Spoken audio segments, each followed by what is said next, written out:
Hi, good afternoon, everybody. My name is Don Davies. I'm the NDP Federal Health Critic. I don't think there's a single Canadian in this country who needs to be reminded of the shocking images that we all saw in 2020 when Canadian Armed Forces walked into long-term care homes in this country. The images that they reported and were recorded across this country of seniors scared, shivering, crying alone in their beds, feces smeared on walls, residents that hadn't been fed properly or bathed in weeks, people getting the wrong medication, shocked the conscience of the nation. In the first few months of the COVID epidemic, Canada had the terrible shame of having the worst record of any OECD country in terms of the number of deaths in seniors' homes caused by COVID. Over 80% of the deaths that we experienced in this country due to COVID in the first 6 months were in long-term care homes. So today I'm very pleased to see that we have the product of some very important work done that established for the first time suggestion and recommendation to the government of standards that need to be put in place in this country to ensure that this terrible problem is addressed. I think that the foundational principles that have been identified are sound. However, as the chair, Dr. Sinha, of the committee himself stated, these standards will only be useful if they are enforced and if there are meaningful accountability measures. You know, one of the most profound statements that's been made about long-term care in this country was made when it was observed that the conditions of work are the conditions of care. We know that we're not going to make any progress in this area unless we have sufficient staffing who are properly resourced in long-term care homes. So that's why Prime Minister Trudeau's unfulfilled pledge to make sure that every long-term care worker in this country gets $25 an hour is very important to act on immediately. We're also calling on the government today to put action behind its words. In the 2021 election, the Liberal platform promised to introduce long-term care legislation, and it would ensure that meaningful standards were enforced across this country. That's what the Liberals promised Canadians in 2021. It's what the New Democrats forced the Liberals to do when we put those very words and that very commitment in the Confidence and Supply Agreement.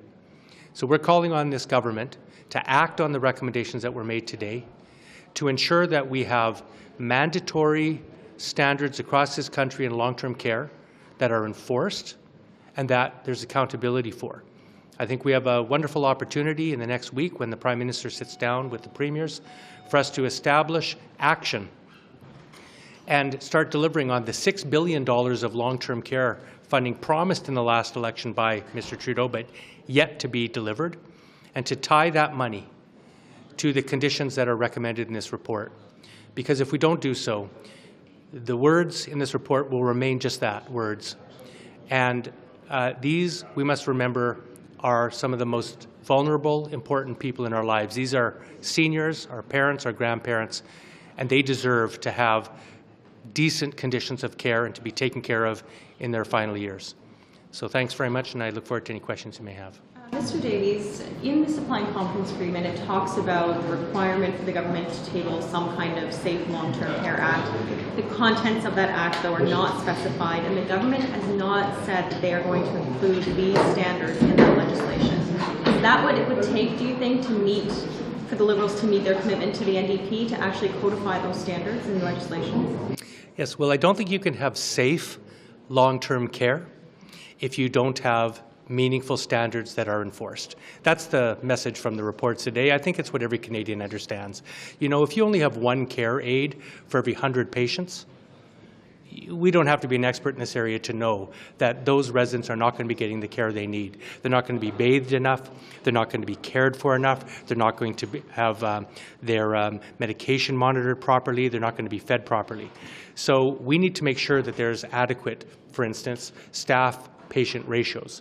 We need to make sure that there's minimum standards of care for every patient that's commensurate with their needs. We need to make sure that long-term care homes are meeting the standards that are set in legislation, the minimum standards.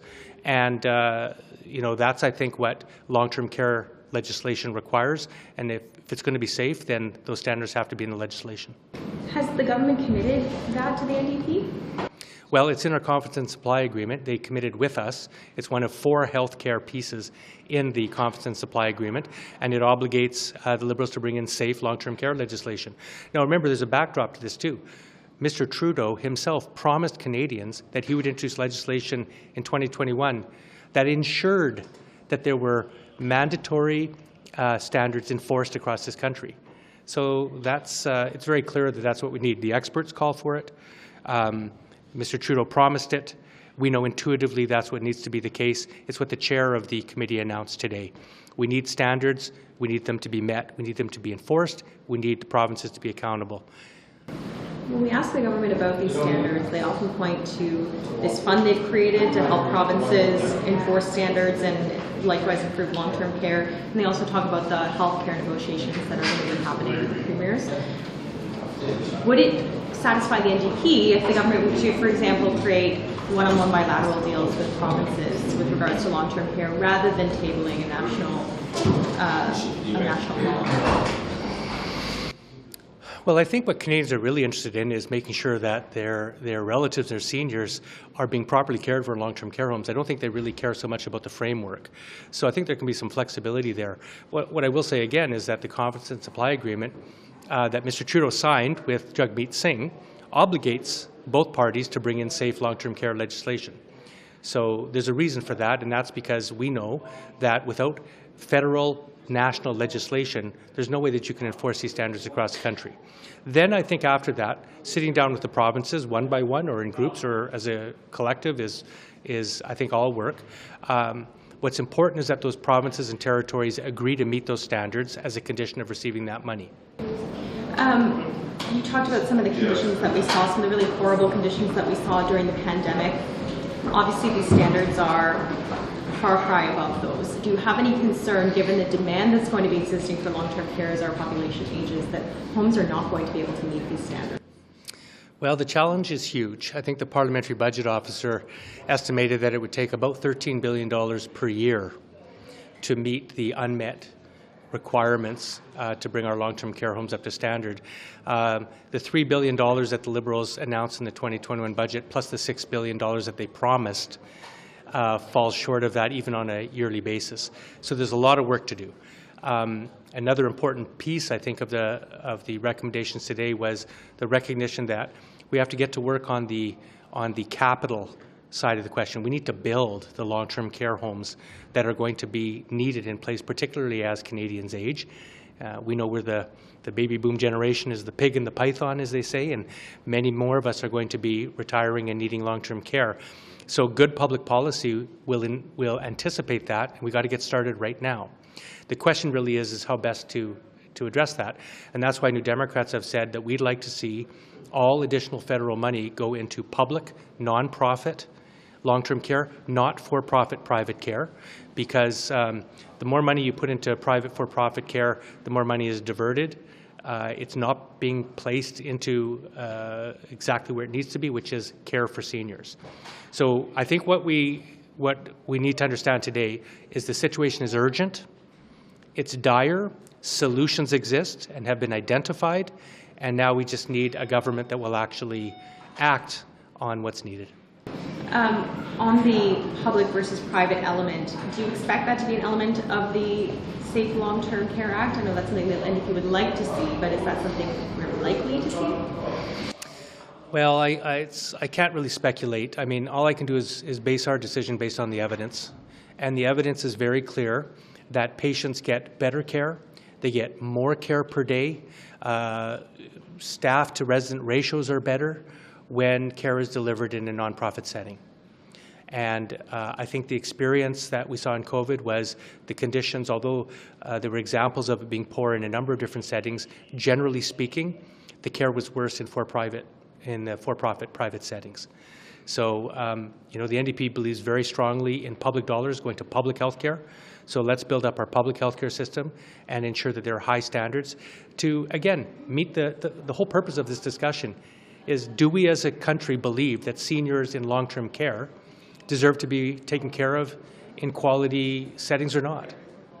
I think most Canadians would have a resounding yes to that. So it's time that the government, I think, met that very, very strong and very, very overdue need. Thank you. Thank you. Quick one for you, virtual parliament. As a young dad who comes in from BC, just wondering, do you think we'll just spin around to your son here?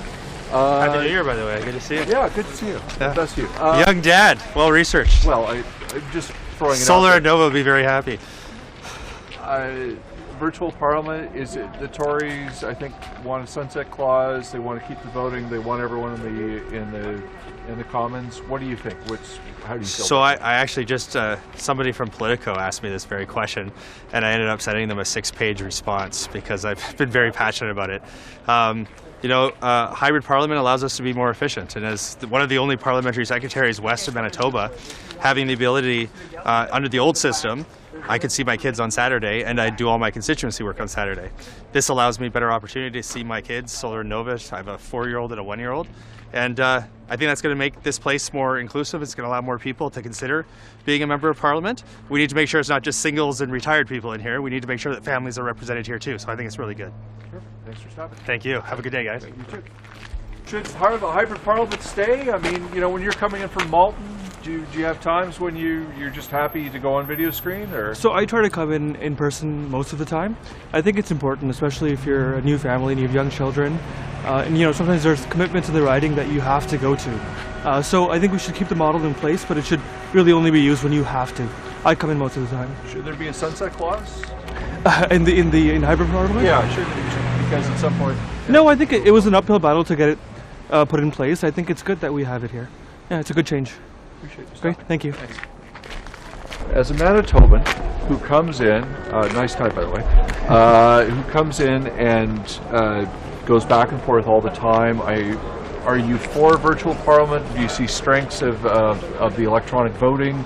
Just trying to figure out. I think in-person parliament is very important. I think that's something that works more effectively and more efficiently.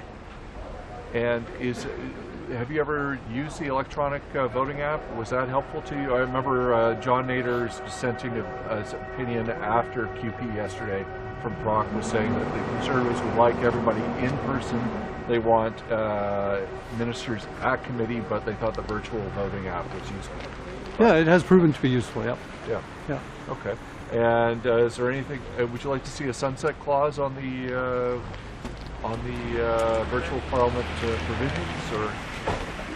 Yeah, I would like to see them expire as the order lapses. Cool. Yeah. Appreciate you stopping as always. Okay. Virtual parliament. Do you want it to stay? Do you want it not? What are the pros and cons? Well, I think all the parties have to be in unison on it. That's where our position is, and I'd like to see all the parties come to an agreement, not just the other parties ram something through. Thank you. As a Winnipegger, has virtual parliament been a good thing for you? Would you like to keep it? We're asking because of the Proc report and the dissenting report yesterday. So you've got kids. What do you think? Well, I think that the virtual parliament was a really important tool in the pandemic, and like a lot of workplaces, I think we learned a lot in how to do some things and what worked and what didn't. I'm kind of curious to read the report myself to see what the committee's findings were. I haven't had an opportunity to review their recommendations. It's no secret to Canadians, I think, that it's been a contentious issue, and there's certainly some divergent views around here. It's been really nice to get back to Ottawa and be able to work in person. I think there's some, really compelling and obvious advantages to that, but I also know that being able to work virtually from time to time has also been a really important tool, and I think it's also helped ensure that when there's like a family emergency or somebody's sick, or if they're or in the case of women who've just had babies, that it means that their constituents have been able to continue to have good representation as MPs deal with things in their family or their personal life. So there's certainly advantages and disadvantages. I don't think we have to replicate everything that we did in the pandemic, but like a lot of workplaces, I think it would be silly if Parliament walked away from this and just went back to the way we did things before the pandemic. I think there's got to be something we can learn from this experience and take forward in order to be able to serve Canadians better. One quick follow-up. The Conservatives want a caveat which would make sure that ministers are always, when they come to committee, they don't just appear virtually, they appear in person. Do you think that's a good idea? Or, for accountability's sake, that sort of thing? I do think there's a certain gravitas that comes with in-person appearances. As I say, I haven't had an opportunity to review the report or the dissenting report for that matter, so I'm keeping an open mind about all of these possibilities. Thank you very much. Good to see you. Thank you for that. As a Vancouver Islander, as someone who comes in, because you're elected, but should virtual parliament be extended? How do you feel about it? Absolutely. Yeah, we want to have an environment that's conducive to diversity and people with all different backgrounds. Parents is one example, and having hybrid parliament allows opportunities for people to fully participate across Canada. Also, with the pandemic, with sickness, we don't want people to feel like they have to come into work when they're feeling sick. So to be able to participate, to be able to participate hybrid allows us all to remain safe and to continue doing our jobs. Should it go on forever, or should there be a sunset clause? I think it's time that we look at the way that we structure Parliament and continue on with hybrid options so that all members of Parliament can participate and we can have the diversity and representation that we need and deserve across Canada right here in Parliament. Yes, thanks so much. Question pour vous. Entendu sur la dénomination de Mme Elghawaby. Vous en pensez quoi, ces clarifications? Est-ce que c'est suffisant concernant ses propos sur le Québec et les Québécois? Bien, je pense qu'il y aurait du mérite à clarifier davantage la pensée. Personnellement, à l'instar de mon collègue M. Rodriguez, j'étais quand même un peu surpris, blessé par les propos qui ont été rapportés. Puis, le problème que je vois, c'est qu'on ne répond pas à des préjugés par d'autres préjugés. Faut toujours, pour contrer l'intolérance, l'ignorance, puis certainement l'islamophobie, il faut avoir un désir de connaître puis de comprendre l'autre. Je pense que ce désir-là est bon pour tous les groupes. Donc j'espère, puis j'ai confiance que Mme Elghawaby va pouvoir avoir des discussions avec M. Rodriguez, avec peut-être M. Blanchette éventuellement, puis clarifier davantage. Moi, je ne suis pas non plus dans le... Je suis pas non plus, j'ai en aberration le cancel culture, si vous voulez, où on pend quelqu'un en fonction d'une déclaration, deux déclarations malheureuses. J'aimerais pas qu'on me le fasse, je le fais pas aux autres non plus. Donc voilà. Donc est-ce qu'il y a des excuses peut-être de mise selon vous? Oui, je pense que oui. Oui, des excuses, puis des excuses quand même senties. Puis après, qu'on passe à autre chose, puis qu'il y ait un désir de bien se comprendre. Je pense que c'est des fois aussi ce que je vois après 7 ans à Ottawa, il y a quand même des fois des incompréhensions entre... Moi, la loi 21, je l'ai toujours trouvée odieuse. Je pense qu'elle érige la discrimination en système. C'est une loi que j'aimerais bien dont on se passe au Québec, mais je comprends d'où elle vient, puis je comprends que ceux qui la soutiennent ne sont pas tous islamophobes, évidemment. Puis qu'il y a une différence culturelle entre le Québec et le reste du Canada, qu'on a une tradition civiliste où les droits de la collectivité, des fois, priment sur les droits individuels. Donc, quand même, c'est ces réalités-là qu'il faut comprendre pour se prononcer sur, par exemple, la loi 21. Merci beaucoup. Au revoir. So during question period today, in response to my question to the government House Leader suggested that the statements that I made that would not be appropriate to make outside the House. So I just want to be very clear that our question to the government is as appropriate in the House under parliamentary privilege as it is here outside of the House. Specifically, it has to deal with corruption of ministers in the government. We look at, and these are the details that I listed that the minister was that the government House Leader was very uncomfortable with. That we had the Prime Minister twice found guilty of breaking Canada's ethics laws. First, for his illegal trip to Billionaire Island, where the individual he was visiting was lobbying the government, a government contractor. The second, when he interfered in the criminal prosecution of SNC Lavalin. That the now Intergovernmental Affairs Minister was found guilty of breaking the Ethics Act when he gave contracts to relatives. That the former Finance Minister was found guilty of breaking the Ethics Act when he tried to give $500 million to the We organization when he had family members who were employees there. And now the Trade Minister giving tens of thousands of dollars to an individual that we know to be a close friend, her best friend. So this is the kind of conduct that undermines Canadians' confidence in their public institution. Corruption by ministers of the Crown, by government officials, law-breaking is unacceptable. The opposition has called for the resignation of the Trade Minister, and that's the expectation in our Westminster system, that there is ministerial accountability. And that's exactly what we're going to continue to ask for, inside the House and outside the House, even if it makes the government House Leader uncomfortable. Thanks very much. Thanks. Mr. Elghawaby, did the government spend too much on the quarantine hotels at the outset of the pandemic? So one hotel in Calgary got $26 million. In 2022, they got $6 million and only held 15 people. Doesn't that seem excessive? Look, the Minister of Health has answered this question in question period. During the pandemic, we did a lot of extraordinary things to protect the health and safety of Canadians. Unimaginable things that none of us imagined us going through, but our government did what we could to protect the health and safety of Canadians, and it worked. Many research and scientists have said the public health measures that we put in place has saved thousands of lives. Of course, we have time to look back and learn from those lessons, but at the time, we did what we felt was necessary to protect the health and safety of Canadians. Thank you.